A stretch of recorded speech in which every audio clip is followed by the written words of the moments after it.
gente, meu nome é Joyce e bem-vindos a mais um vídeo. Bom, no vídeo de hoje a gente vai falar um pouquinho sobre WandaVision, que é essa série, né, do universo Marvel, que tá sendo muitíssimo comentada, gente. O hype tá lá em cima, todo mundo falando, né, sobre a série, e assim, tem por que falar mesmo, sabe? A série tá maravilhosa. Isso porque só saíram 2 episódios na última sexta-feira, né? Sendo que o primeiro tem 29 minutos e o segundo tem 36.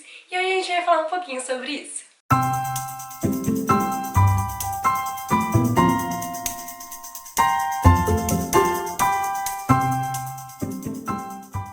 Bom, gente, a série se passa, né, logo depois de Vingadores Ultimato, né? Então, quando o Visão já morreu, quando a Wanda já tá, assim, pistolaça, ao mesmo tempo se passa ali por meados dos anos 60. Então, o que que acontece? A série é basicamente uma realidade paralela da Wanda, criando pra estar ali com o Visão, né, pra não enlouquecer de vez. Aqui, nesse vídeo, eu vou falar um pouco sobre as teorias que eu acredito que venham a acontecer nessa série e o que eu espero que vá acontecer. Então, sim, gente, vai ter spoiler dos 2 primeiros episódios. Vai lá, assiste, como eu falei, eles são bem curtos, dá pra tu ir lá, pausar esse vídeo lá, assistir e voltar aqui e tá tudo certo. Bora, vamos começar com as primeiras explicações. Eu acho importante a gente falar sobre um acontecimento do segundo episódio antes de qualquer coisa. No segundo episódio, a gente escuta uma voz no rádio falando: Wanda, o que estão falando com você? Quem está fazendo isso com você? O que faz com que a gente comece a teorizar. Bom, a voz, pra mim, ela é bem clara, né? De primeira, assim, não foi tanto, mas ali pela segunda vez que eu assisti e depois discutindo com alguns amigos, chegamos à conclusão de que essa voz é do Agente U, lá de Homem-Formiga 2, né? Homem-Formiga e a Vespa. E até que esse não é o maior mistério de todos, né? Então é uma coisa mais ok, digamos assim, mas o que ele fala nos instiga bastante, pelo menos me instigou bastante, porque eu fiquei, tá, pera,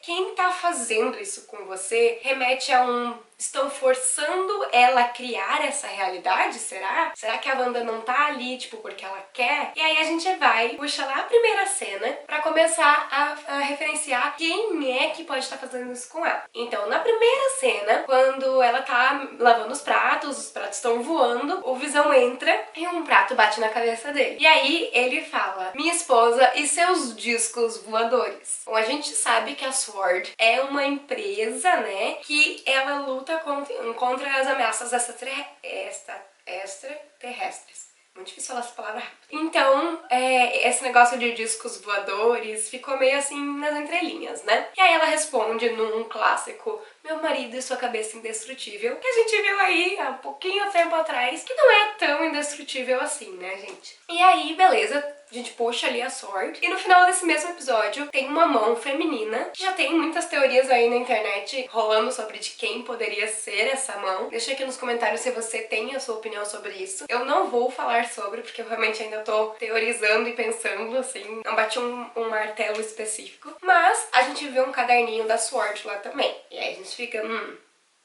a SWORD tá assistindo então a Wanda. E sim, ela pode estar assistindo e fazendo com que a Wanda esteja fazendo aquela realidade acontecer, né? Um outro ponto que puxa bastante pra gente pensar sobre o quanto a SWORD tá envolvida é que no final do segundo episódio, a gente vê o apicultor, né? Um cara saindo de um bueiro com uma roupa que era uma espécie de apicultor, assim, e nas costas o símbolo da SWORD bem grande. Então a gente acredita que isso possa ser parte de quem tá mantendo ela ali, quem está fazendo algo com ela, né? Então a gente guarda a informação de que possivelmente a SWORD tá controlando, manipulando, talvez testando a Wanda e testando os poderes dela, pra que a gente, como telespectador, entenda até onde a Wanda pode ir, sabe? Não só ela, também como Visão, né? Mas ela em foco em específico. E aí, quando a gente puxa esse apicultor, a gente começa a teorizar: quem é esta pessoa, meu bem, né? A gente sabe que a paralisia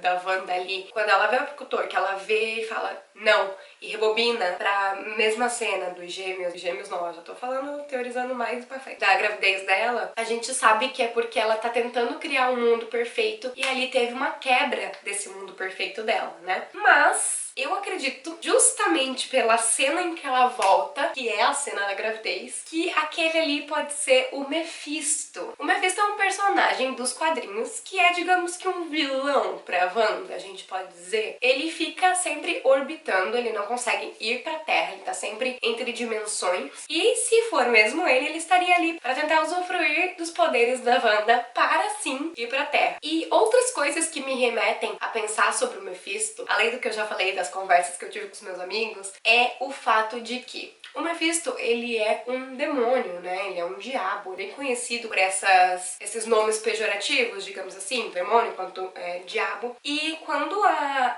Agnes tá levando a Wanda pra conhecer a Dot, ela lá na tenda, elas falando e tal, sobre várias coisas, sobre, acho que ela comentou alguma coisa sobre caridade, sobre as cadeiras, elas comentando sobre o evento, né, que teria do show de talentos. A Dot solta alguma coisa do tipo, e o diabo está nas entrelinhas, está nos detalhes. E a Agnes vira pra ela e fala, não apenas nos detalhes. Então isso me instigou mais assim, pode ser que eles estejam em outros lugares. E isso ficou na minha cabeça e depois ainda, né, conversando, como eu falei, isso é a martelada final. Uma outra coisa, né, que me deixou assim querendo saber é, se for o Mephisto, quem seria o Mephisto? E a gente chega à conclusão para dois personagens, né? Ele estaria numa forma humana ou ele não estaria numa forma humana? Ele estaria usando um nome humano ou ele não estaria humano, né? O que seria um nome humano, Jess?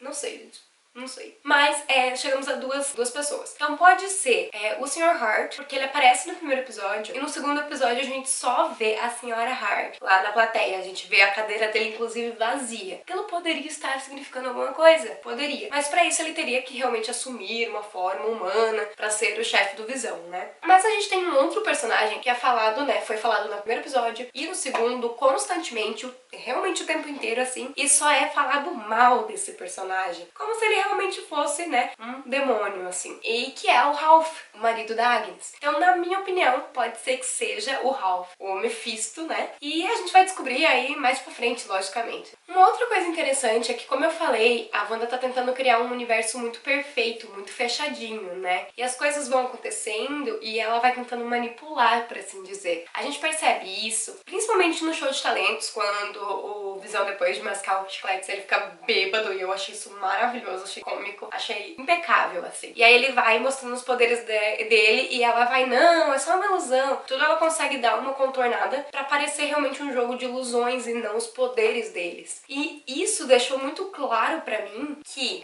desde o galho batendo na janela anteriormente, não era só o galho, podia ser aquele helicóptero que ela encontrou colorido, sabe essas coisinhas? Porque querendo ou não, ela fez achar que era perfeito, então ela fez achar que era só um galho. Essas coisas ficaram bastante na minha cabeça. E falando das cores, né, vamos falar um pouquinho sobre então essa perfeição do universo dela. No primeiro episódio, a gente vê ela o tempo todo, né, com aquela mexendo as mãozinhas, como se ela estivesse fazendo realmente um esforço com a mão. Parece que ela tá fazendo magia assim o tempo inteiro com a mão, porque ela fica com a mão assim o tempo inteiro, sabe? Até a hora do jantar. Durante o jantar, quando o Sr. Hart, ele engasga e aí a mulher dele fica stop it, né? Ela fica repetindo a mesma coisa por muito tempo. É como se a realidade da Wanda tivesse travado, se a realidade dela fosse um CD riscado. Não sei se vocês são da época do CD. Se vocês forem, deixa aqui embaixo, porque na verdade agora é mais difícil, né? Mas se vocês forem, vocês vão entender o que eu tô dizendo. Ficou muito repetidamente naquilo, então ela viu que tinha algo muito errado. O semblante dela muda completamente. As mãos dela, que estavam todas aqui em cima da mesa, com toda a delicadeza, a gente não vê mais. Ela só muda o tom da voz dela e o semblante e fala pro Visão, ajuda ele. E ali é a primeira intervenção que a gente vê dela nesse universo pra manter o universo perfeito. E a gente vê que provavelmente ela deve ter usado algum tipo de magia, porque depois que ele levanta, o Sr. Hart, ele olha a hora e fala, tá tudo bem, o jantar foi ótimo, não sei o que, e vai embora. Então foi uma intervenção muito assim, grande dela, como se ela realmente tivesse dado um pause na realidade, consertado o que tinha pra consertar e voltado, como se nada tivesse acontecido. Bom, já no segundo episódio, ali bem no comecinho do segundo episódio, quando ela começa a ouvir o barulho na janela, que ela levanta e vê que é um graveto, eu acho que aquilo pode também representar a tentativa, mais uma vez, dela de fazer com que tudo seja perfeito. Então, assim como lá no show de talentos ela modificou tudo pra parecer só uma ilusão, para que tudo continuasse perfeito e todo mundo continuasse acreditando neles, né? Que eles eram apenas cidadãos comuns. Eu acredito que quando ela vai verificar qual é o barulho na janela, ela veja que é só a árvore batendo, porque é o que ela acredita que ela quer ver. Mas na realidade, no outro dia, quando ela encontra, né, o aviãozinho, o helicóptero, ela vê que talvez fosse aquilo que tava batendo na janela dela, né? E vale lembrar que o helicóptero, ele é colorido, algo para chamar atenção, como a gente já falou, e ele tem o símbolo da sorte. Mas uma coisa pra gente tá aqui, ó, ligadinho pra lembrar mesmo que tem alguma coisa aí, tem alguma coisa nessa sorte aí que tá mexendo com a nossa menina, entendeu? Tem alguma coisa. Agora eu vou falar pra vocês as minhas expectativas pra série. Não são teorias, elas não são baseadas em absolutamente nada. Essa é a minha expectativa como fã pra que algo aconteça, né? Não tem nada que, ai, aqui a gente viu uma cor aqui, uma coisa ali que juntou e deu isso. Não. Isso é totalmente, assim, fanbase, tá? É totalmente o que a Joyce queria ver nessa série. Eu acredito que essa série vai mostrar pra gente como telespectador, né, o que é a Wanda, até onde ela pode chegar. Vai falar do Visão também? Provavelmente vai falar do Visão também, os poderes dele e tudo mais. Mas eu acho que eles estão aqui pra mostrar pra gente até onde a Wanda consegue ir. Então, eu acredito também que tem umas outras ramificações nessa série, de para que ela serve a primeira temporada, tá, gente? Não tô falando sobre segunda, não tô falando série em geral, pelo menos o que a gente tá sendo introduzido agora. Eu acredito que eles vão acabar falando sobre as joias do infinito, sem falar das joias do infinito. Mas como assim, Joyce? Eu acredito que eles vão acabar utilizando, né, das joias do infinito para explicar a radiação cósmica que gerou 3 coisas diferentes. 3 snaps, né? Então tivemos o Thanos fazendo o primeiro snap, o Hulk e o Homem de Ferro. Não sei se nessa ordem, não lembro. Mas foram os 3 snaps que geraram 3 coisas diferentes, que 2 delas a gente já tem, assim, bem encaminhado no universo cinematográfico, que é Quarteto Fantástico, gerado a partir de uma radiação cósmica, né? Os Eternos foram também a partir de uma radiação cósmica. E assim, né, gente? Que a gente sempre quis ver aqui, né? O que a gente quer, quem tá assistindo WandaVision aqui, ó, quer isso. Quer, entendeu? É o que a gente quer de verdade, que é os mutantes, né? Então, assim, eu quero que no final, né, da primeira temporada a gente tenha uma ameaça maior, que a gente não pode definir o que é, até porque só tivemos 2 episódios, pode ser que seja a Sword, pode ser que seja o Mephisto, pode ser que seja algo que a gente nem foi introduzido ainda, tem N coisas que podem acontecer. Eu acredito, né, que com essa tentativa dela, que já mostrou no primeiro episódio, que mostrou no segundo, sabe assim, que tá o tempo inteiro enfatizando que eles querem parecer um casal normal, um casal ok, um casal respeitoso pela comunidade, né? Eles querem parecer pessoas normais aí. Tipo, eles não parecem pessoas normais desde o primeiro episódio. Então, eu acho que eles vão ficar nesses altos e baixos, sabe? E aí, a partir desses altos e baixos, deles serem estranhos e aí serem muito cômicos, que foi o que aconteceu ali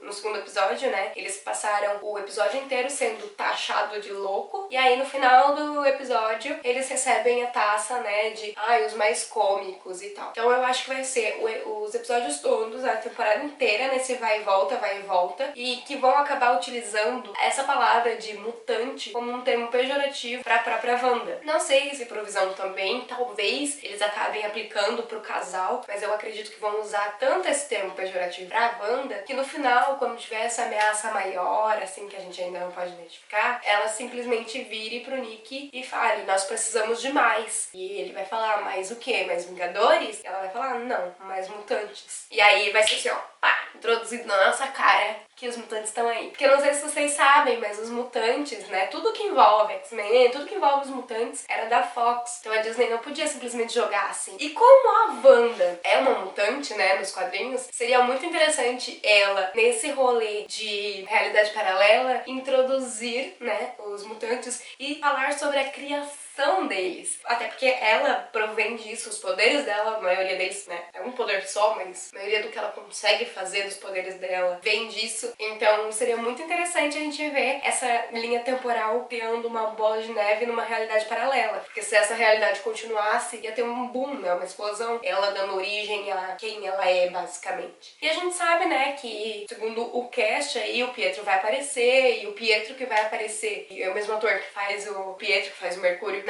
nos filmes da Fox, né, o Even. Então a gente já tem uma noção, assim, de que eles vão tentar mixar esses 2 universos. E eu espero muito, assim, muito que seja assim, né, que eles mostrem pra gente esse universo que é particularmente, assim, o universo que tem no meu coração, essa parte de mutantes. Então é isso, gente. Eu espero que vocês tenham gostado desse vídeo, né? Se você quer ouvir falar um pouquinho mais sobre algumas histórias da Marvel, sobre teorias, sobre os filmes, ordem cronológica, o que vocês quiserem, deixa aqui nos comentários que eu vou estar lendo. E aí eu trago mais vídeos sobre Marvel aqui pra vocês. Me siga nas redes sociais, porque por lá vocês vão estar mais próximos de mim. Eu posto sempre sobre que tipo de vídeo fazer, sempre peço opinião. Então é sempre importante que vocês estejam em contato comigo nas redes sociais também. Se você gostou desse vídeo, deixa seu gostei aqui embaixo, se inscreve aqui no canal. Como eu falei, vai ter muito conteúdo ainda esse ano, então eu acho que vai ser bem válido. Deixa seu sininho já ativado e vejo vocês no próximo vídeo.